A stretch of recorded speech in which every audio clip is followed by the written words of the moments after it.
Merci beaucoup, honorable, pour votre question. Elle est directe, elle est claire. Je vais tâcher d'apporter une réponse, mais auparavant, je voudrais, après avoir écouté les intervenants, saluer vraiment les points de vue tout à fait complémentaires qui ont été développés sur la nécessité d'une coopération entre pays côtiers et pays enclavés.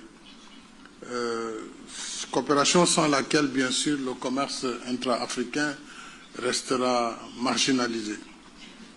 Je voudrais aussi noter que la question des ports ne saurait être abordée sans le complément qui vient derrière le port, c'est-à-dire le chemin de fer, qui est le prolongement naturel vers l'Interland, et les routes. Donc l'infrastructure portuaire, c'est une chose, mais derrière l'infrastructure portuaire, il faut développer une infrastructure ferroviaire et une infrastructure routière, sans quoi nous n'aurons pas une coopération maritime efficace. Et c'est là le défi. Je rappelle que pendant la période coloniale, il y a eu un projet de chemin de fer Dakar-Niger, comme on disait le Dakar-Niger. On aurait dû dire Dakar-Niamey, mais on l'appelait le Dakar-Niger.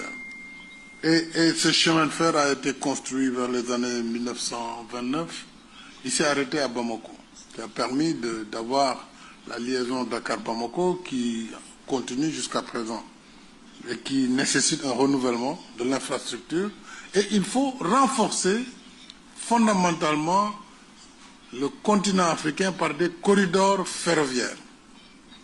Et tant que cette question du désenclavement et des moyens d'interconnexion n'est pas résolue, le marché commun africain va être un vœu pieux, malgré les efforts qui ont été faits à Niamey pour, en tout cas, adopter la ZLECAf, etc.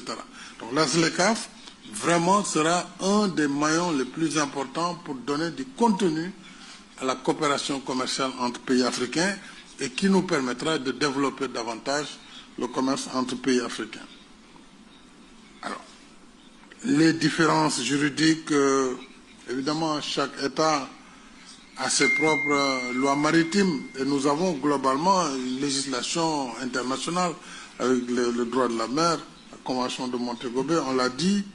La question des souverainetés aussi a été évoquée. Je ne vais pas, moi, aborder ce sujet puisque je ne suis plus en activité politique. Donc, moi, j'ai été chef d'État pendant la sanction contre le Niger, par exemple. J'étais membre de la CEDEAO.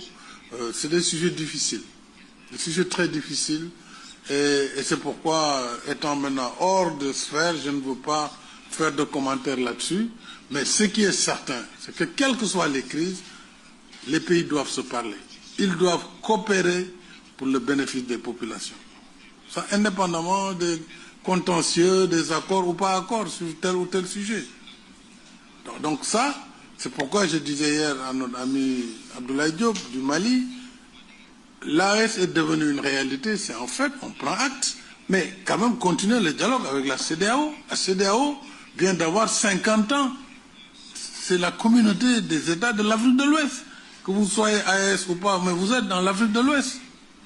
Donc, l'AES va être une réalité politique fédérale, tout ce qu'on veut, mais elle est dans une organisation plus globale de l'Afrique de l'Ouest, comme l'Afrique de l'Ouest est dans l'organisation de l'Union africaine. Donc, continuons le dialogue, la discussion, et surtout, travaillons pour que les infrastructures, et c'est la question clé pour le développement du continent, parce que tout le monde est d'accord que l'Afrique n'est pas pauvre. C'est un continent qui recèle des ressources immenses depuis la nuit des temps. Que ce soit les minéralisations, les minéraux critiques, les terres rares, le pétrole, le gaz, toutes sortes de ressources du sous-sol, mais aussi les ressources du sol. Toutes les productions agricoles, le café, le cacao, le coton, vous avez tout en Afrique. Mais pourquoi ça ne marche pas? C'est la question de pourquoi, malgré toutes ces richesses, l'Afrique n'arrive pas à s'en sortir. Mais ça, c'est une question très globale, laquelle je ne voudrais pas, peut-être ça nous prendrait du temps. Pourquoi ça, malgré toutes ces ressources, le continent ne s'en sort pas? Eh bien, une des raisons fondamentales, c'est que le système international qui a été mis en place au lendemain de la guerre, avant la guerre, il y a eu la colonisation, et avant la colonisation, il y a eu la traite négrière. Tout ça a puisé sur les ressources du continent.